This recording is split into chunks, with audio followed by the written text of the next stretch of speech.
When Emma, a hardworking and idealistic young employee, discovers her charismatic boss, Mr. Carter, is embezzling millions from the company, she risks everything to expose him. But instead of justice, she's framed as the criminal and fired, her reputation and career left in ruins. Refusing to back down, Emma fights back, leaking damning evidence to the public and igniting a media firestorm that shakes the company to its core. Just as she starts to believe she's won, the story takes a shocking turn. Mr. Carter is found dead in an apparent suicide. But Emma soon uncovers a sinister conspiracy involving powerful partners who will stop at nothing to keep their secrets buried. As she races to expose the truth, Emma realizes she's up against forces far bigger than she ever imagined, and her fight for justice becomes a battle for survival. This is a gripping tale of betrayal, courage, and the cost of uncovering the truth, one that proves not all villains wear masks, and not every fight ends the way you expect. I've always been the kind of person who believed in doing the right thing, even when it wasn't easy. My parents raised me on the idea that honesty and hard work would always pay off in the end. Maybe that's why I had this blind faith in the system, faith that rules mattered, that good people prevailed, and that justice always found its way. But what I didn't know back then was just how naive I was. The marketing firm where I worked was supposed to be the stepping stone to my dreams. Fresh out of college, I was eager to prove myself, to climb the ladder, to make something of my life. The company was small but growing fast, led by a man everyone seemed to admire, Mr. Carter. He had the kind of magnetic personality that made people want to be around him. Confident but not arrogant, friendly but with an edge that reminded you he was in charge.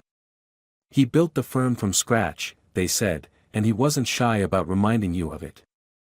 At first, I thought I was lucky to be working under him. He seemed like someone I could learn from.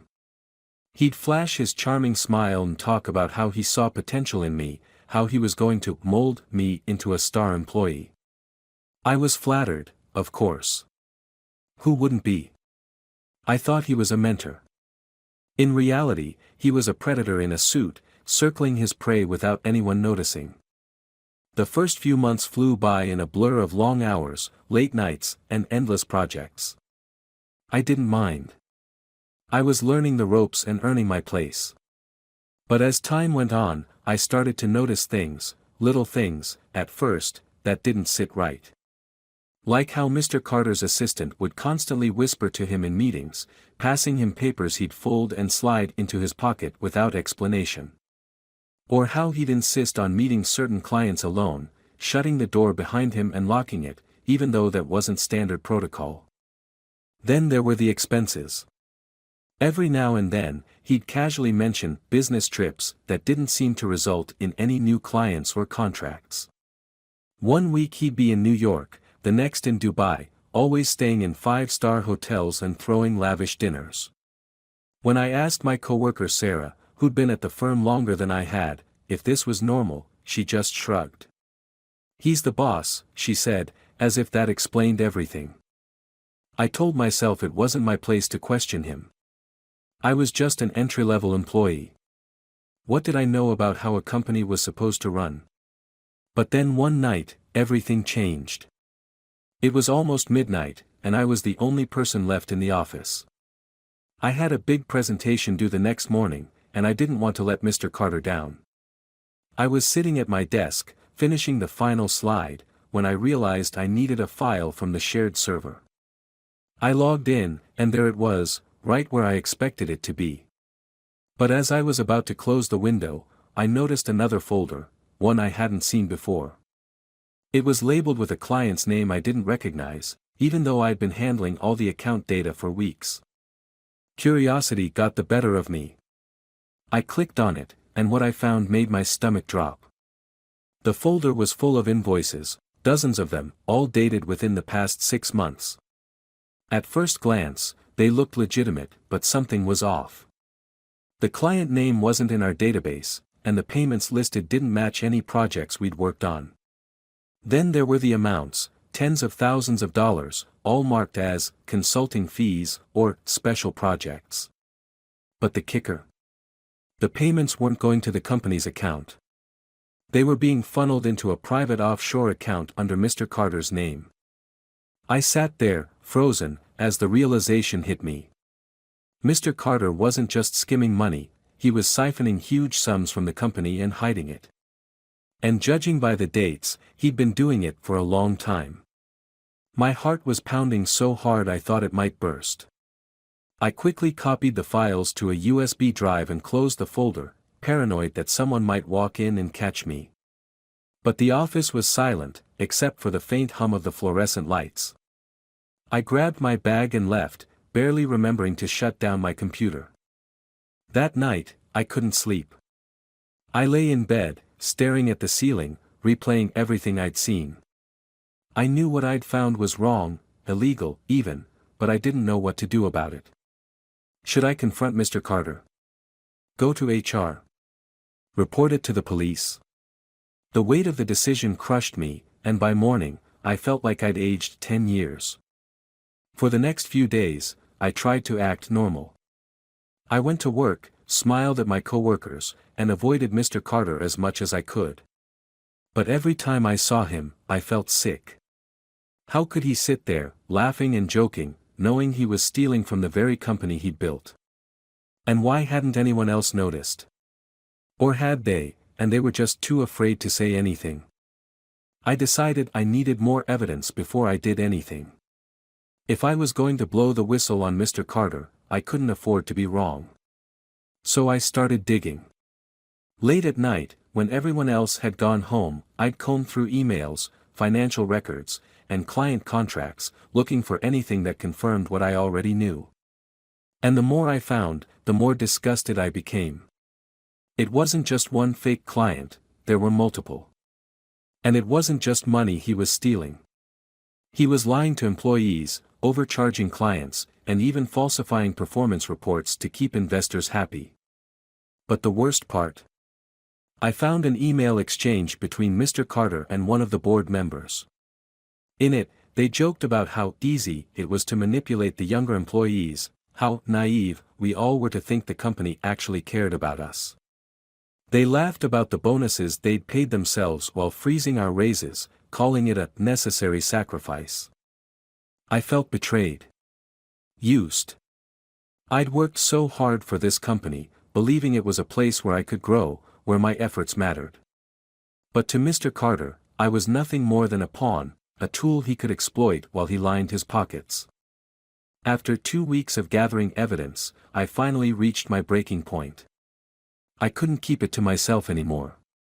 I typed up a detailed report, complete with copies of every incriminating file I'd found, and emailed it to the board of directors. I didn't sign my name, hoping they'd take the evidence seriously even if it was anonymous. But deep down, I knew it wouldn't stay that way for long. It didn't. By the end of the week, Mr. Carter called me into his office. I'll never forget the look on his face, the cold, calculating stare of a man who knew exactly what I'd done. He didn't yell or accuse me outright. Instead, he smiled, leaned back in his chair, and said, "You've been working hard lately, haven't you?" The conversation that followed was a masterclass in manipulation. He didn't admit to anything, of course. Instead, he painted himself as the victim, claiming the accusations against him were baseless and that someone was trying to ruin his reputation. "I hope you don't believe everything you hear," he said, his voice dripping with fake concern. "Loyalty is so important in a place like this." I left his office shaken but resolute. I knew I'd done the right thing, and I wasn't going to let him scare me into silence. But I had no idea how far he was willing to go to protect himself, or how much I was about to lose. The fallout came faster than I expected. 2 days after my meeting with Mr. Carter, I was called into the HR office. Sitting across from me was Rebecca, the head of HR, her expression stiff and unreadable. On the desk in front of her was a folder with my name on it. "Thanks for coming in, Emma," she said, folding her hands neatly in front of her. "We need to have a serious discussion about some concerns that have been brought to my attention." I didn't know what I was expecting, but it definitely wasn't what happened next. Rebecca slid the folder across the desk and opened it to reveal a stack of documents, emails, spreadsheets, and reports. My stomach dropped as I scanned the pages. They looked like company records, but they weren't. They had been doctored, manipulated to make it seem like I was the one skimming money from the firm. This isn't real," I stammered, my voice shaking.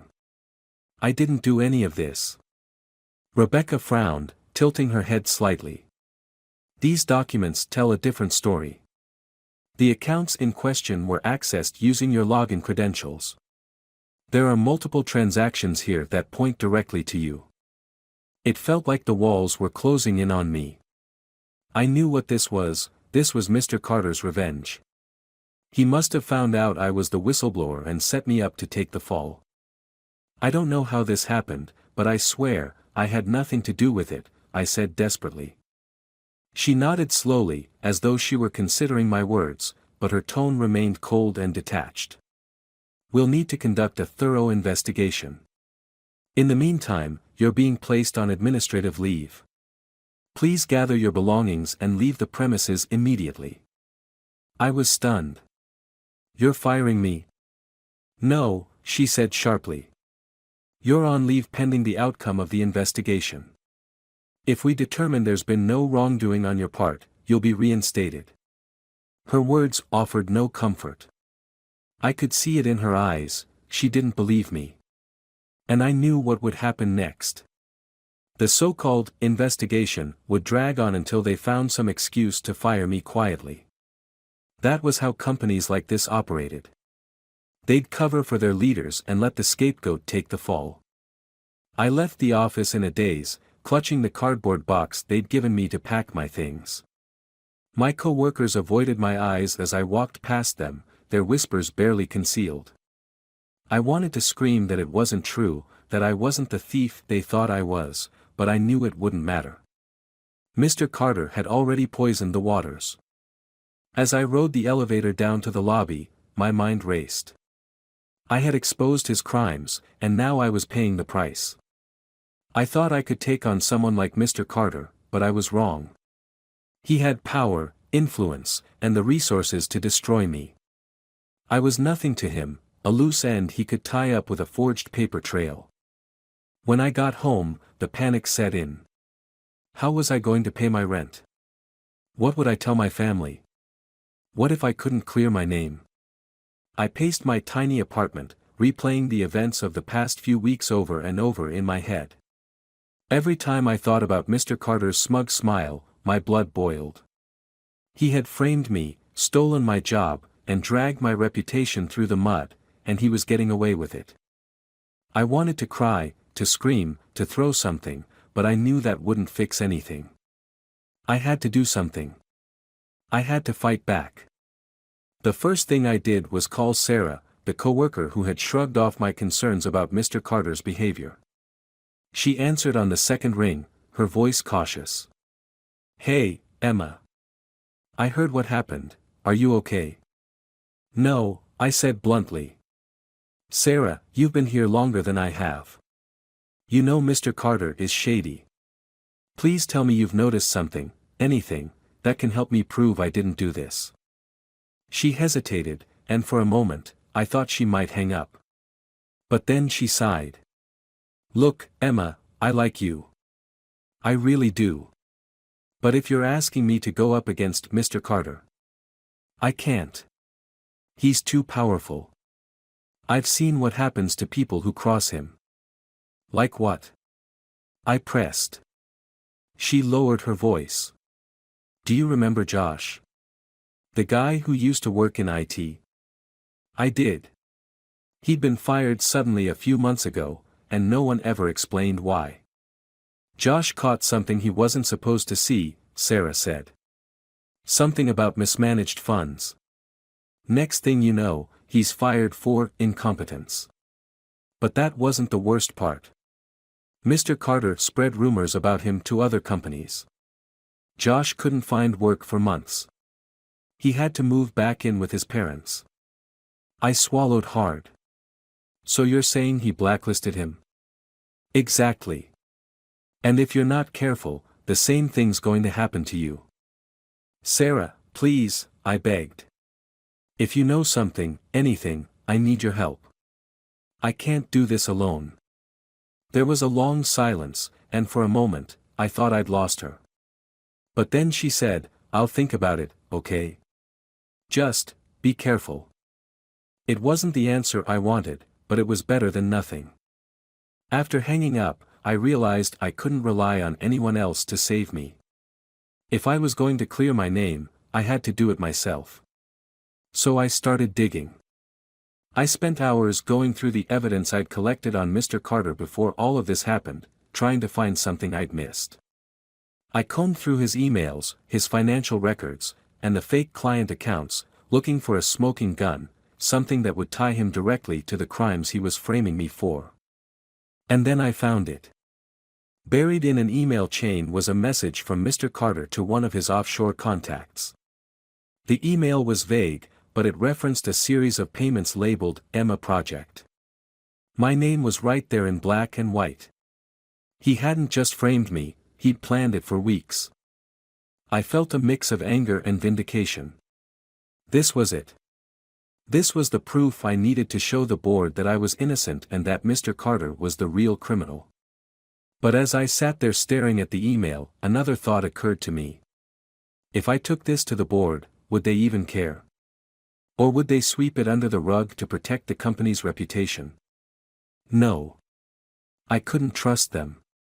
I couldn't trust anyone in that company. If I wanted justice, I'd have to go bigger. I decided to leak the evidence.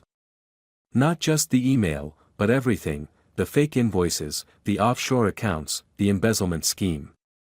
I uploaded it all to an anonymous whistleblower site and included a detailed summary of Mr. Carter's crimes. If the board wasn't going to hold him accountable, maybe the public would. As I hit submit, I felt a surge of both fear and exhilaration. I didn't know what was going to happen next, but one thing was certain, I wasn't going to let Mr. Carter win. The aftermath of my whistleblowing hit like a bomb. 2 days after I leaked the evidence, the story went viral. News outlets picked it up almost immediately, and suddenly, Mr. Carter's name and face were plastered everywhere. The headline was damning: CEO accused of massive embezzlement scheme, whistleblower exposes corruption. Social media exploded. Employees and former employees started coming forward with their own stories of Carter's shady dealings. Clients expressed outrage, demanding refunds or threatening to sever ties with the company. Investors were furious, accusing the board of negligence and demanding immediate action. I had been bracing for this moment, but I wasn't prepared for the sheer scale of the fallout. As I sat in my apartment, watching the chaos unfold on TV, I felt a strange mix of satisfaction and dread. I'd done it. I'd exposed him. But I knew it wasn't over yet. Sure enough, later that evening, my phone started ringing. The first call came from an unknown number.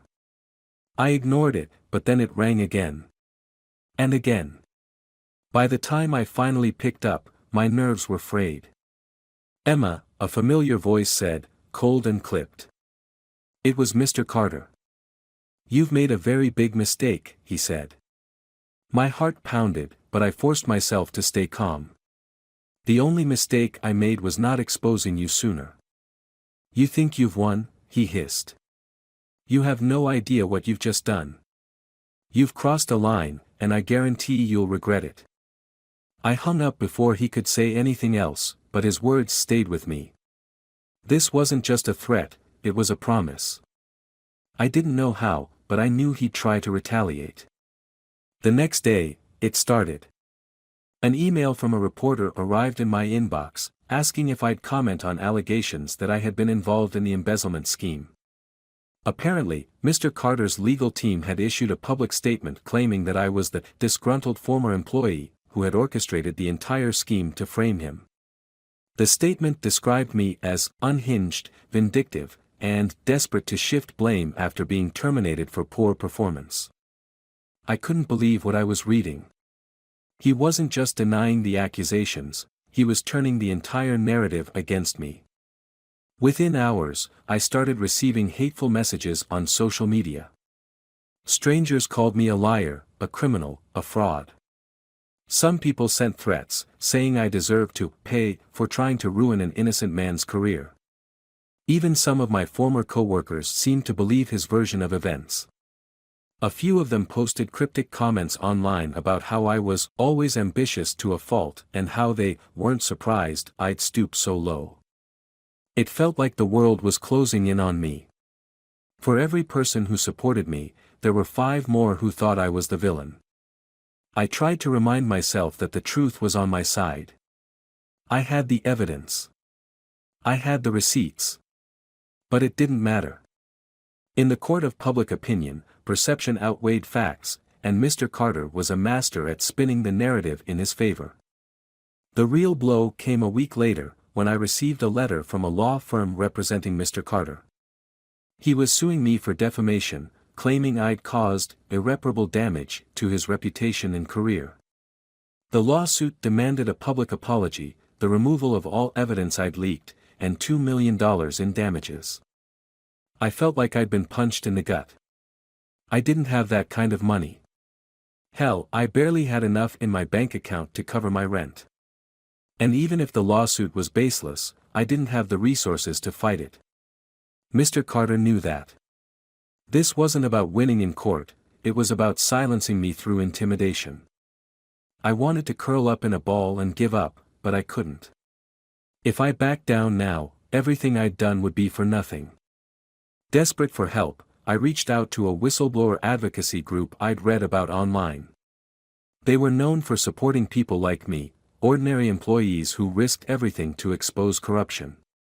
When I explained my situation, they agreed to take my case. A few days later, I met with one of their lawyers, a no-nonsense woman named Karen. She was sharp, direct, and exactly the kind of ally I needed. Carter's lawsuit is a classic slap, she said, referring to a strategic lawsuit against public participation. He knows he can't win. This is about scaring you into submission. But don't worry, we're not going to let him get away with it. Karen helped me file a counterclaim, arguing that the lawsuit was retaliatory and designed to suppress free speech. She also put me in touch with a PR specialist, who coached me on how to handle the media firestorm. Don't let him control the narrative, the specialist said. You need to remind people why you did this in the first place. Make it clear that this isn't about you, it's about holding a corrupt executive accountable. With their guidance, I started to fight back. I agreed to a few carefully selected interviews, where I shared my story and presented the evidence I had against Mr. Carter. I was careful not to make it about me, I focused on the facts, the harm he'd caused, and the importance of standing up for what's right. Slowly but surely, the tide began to turn. Investigative journalists dug deeper into Mr. Carter's past, uncovering more evidence of his wrongdoing. Former employees who had been too afraid to speak out started coming forward, corroborating my claims. Even a few of the board members distanced themselves from him, publicly stating that they were committed to a full and transparent investigation.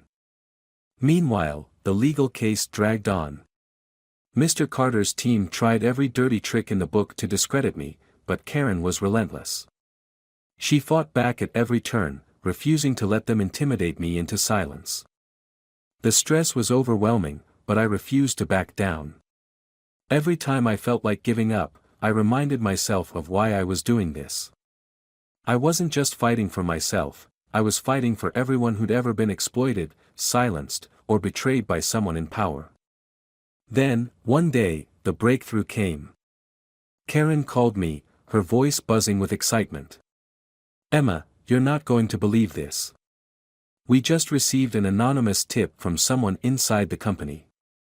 They've sent us a trove of documents, emails, financial records, even meeting notes. It's the smoking gun we've been waiting for. Carter is done. I couldn't believe it. After everything I'd been through, it felt like justice was finally within reach. But I also knew this wasn't over yet. Mr. Carter wouldn't go down without a fight, and I needed to be ready for whatever came next. The anonymous tip turned out to be everything Karen promised and more. It wasn't just a smoking gun, it was a nuclear bomb. The documents exposed a decade-long pattern of fraud, corruption, and criminal behavior that went far beyond what I had originally uncovered. Not only had Mr. Carter been embezzling money from the company, but he had also been bribing auditors, evading taxes, and even funneling corporate funds into political campaigns to buy influence. As Karen and the whistleblower organization prepared to release the evidence to the authorities, I allowed myself a moment of relief. After everything I'd been through, the truth was finally coming to light. Carter was going down, and there was nothing he could do to stop it. Or so I thought. The next morning, I woke to a flurry of news alerts on my phone. I rubbed my eyes, sat up in bed, and opened the first notification. The headline hit me like a slap to the face. CEO found dead in apparent suicide amid embezzlement scandal. My heart stopped. I read the article twice, unable to believe it. According to the report, Carter's body had been found in his mansion late the previous night, a single gunshot wound to the head. A note had been discovered nearby, where he professed his innocence and accused malicious actors of conspiring to destroy him. I felt nothing. No satisfaction, no victory, no sense of closure. Only a hollow, gnawing unease. This wasn't how I wanted the story to end. I wanted him to face justice, to answer for his crimes, to experience the consequences of everything he had done. Instead, he had taken the coward's way out, leaving behind a mess for the rest of us to clean up. But the more I thought about it, the less it made sense. Carter was a narcissist, a man who thrived on control and manipulation. Killing himself didn't fit. It wasn't his style. He'd spent his entire life evading consequences. Why would he give up now, when he still had a chance to fight? Something wasn't adding up. Over the next few days, the story dominated the news cycle. The authorities seized Carter's assets, launched a full investigation into the company, and arrested several of his close associates. It seemed like everything was finally coming to light. And yet, I couldn't shake the feeling that something was wrong. Then, out of nowhere, I got a call from an unknown number. I hesitated, my thumb hovering over the decline button, but something told me to answer. "Hello?" I said cautiously. A deep, gravelly voice replied. "Is this Emma?" "Yes, who's asking?" There was a pause, and then the voice said, "You need to know the truth about Carter." I froze. "Who is this?" "That doesn't matter. What matters is that Carter didn't kill himself." My breath caught. "What are you talking about?" Carter was silenced, the voice said bluntly. He was going to cut a deal with the feds, turn over everything he knew in exchange for immunity. But some very powerful people couldn't let that happen. My mind raced. "What people? Who are you talking about?" "You think Carter acted alone?" the voice scoffed. "He had partners. Politicians, executives, even some of his own board members. They were all in on it. The money he embezzled didn't just go into his pockets, it went into theirs too. If he had talked, they all would have gone down with him." I felt like the ground was shifting beneath me. "How do you know this?" "I used to work for one of them," the voice said. "When I saw your story, I knew they'd come after you next. You need to be careful, Emma. They'll do whatever it takes to protect themselves." The line went dead before I could ask any more questions. I stared at my phone, my heart pounding. If what this person was saying was true, then Carter's death wasn't just an end to the scandal, it was the beginning of something much bigger. I decided to dig deeper. If Carter had partners, there had to be a paper trail. With Karen's help, I pored over the new documents the anonymous tipster had sent us, looking for anything that connected Carter to someone else. It didn't take long to find it. Buried in the records were a series of wire transfers to a consulting firm, an innocuous name that meant nothing at first glance. But when I traced the firm's ownership, I discovered it was a shell company tied to none other than one of the board members, a man named Richard Mayfield. Mayfield was the epitome of a corporate elite, polished, powerful, and untouchable. He'd been one of the loudest voices condemning Carter after the scandal broke, publicly positioning himself as a reformer who wanted to restore trust in the company. But the evidence told a different story. Mayfield had been funneling millions through the shell company, using Carter as a front to cover his tracks.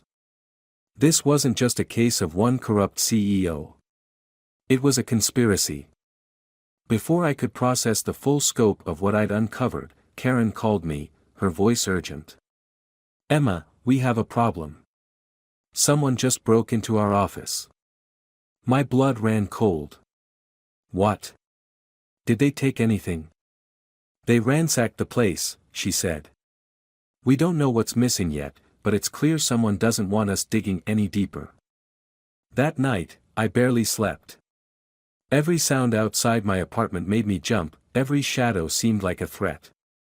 For the first time, I truly felt the danger I was in. This wasn't just about clearing my name anymore.